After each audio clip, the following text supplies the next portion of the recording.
టీచర్గా మన ముందుకు తీసుకొచ్చారు. సో ఆ ముగ్గురు ఫ్రెండ్స్ ఇవాళ మన ముందే ఉన్నారు. కానీ అన్నిటికంటే ముఖ్యంగా ఇక్కడ ఒక పాప కనిపిస్తున్నారు, కాబోయే women. So happy women's day first of all. Sai Tejaswini okay. So ఈ అమ్మాయిని చాలామంది గుర్తుపట్టే ఉంటారు కదా, మహానటిలో మన చిన్న సావిత్రి.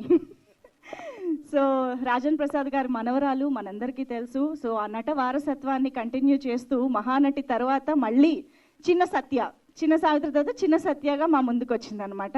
సో ఇవాళ ఉమెన్స్ డే స్పెషల్. మా సత్య స్వాతి వాళ్ళు ఇక్కడికి రాలేకపోయారు కాబట్టి ఇక్కడ ఉన్న మా ఉమెన్తోనే స్టార్ట్ చేద్దాం స్పీచ్లు కూడా. So S Sai Tejaswini, so your working experience. And నాకు తెలిసి నేనంటే ఇక్కడ ఆల్రెడీ సత్య చూసిన ఫస్ట్ క్యాండిడేట్ని అయ్యి ఉంటాను, బట్ నువ్వు ఇప్పుడే ఇవాళే చూసావు అనుకుంటా కదా. సో ఎలా అనిపించింది నీకు, అన్నీ చెప్పు. So it was really amazing. It was really amazing, and Naveen uncle, thank you so much, and Dilraj tata, thank you so much for giving me this opportunity.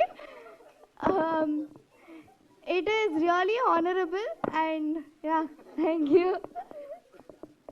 ఆయన ఇక్కడ నుంచి వెళ్ళిపోయారన్న ధైర్యంతోనే అన్నావు కదా, కాదు? ఇంకేమైనా చెప్పాలనుకుంటున్నావా? Naveen uncle, he was really supportive, and I felt really uncomfortable. I felt really comfortable doing. sorry.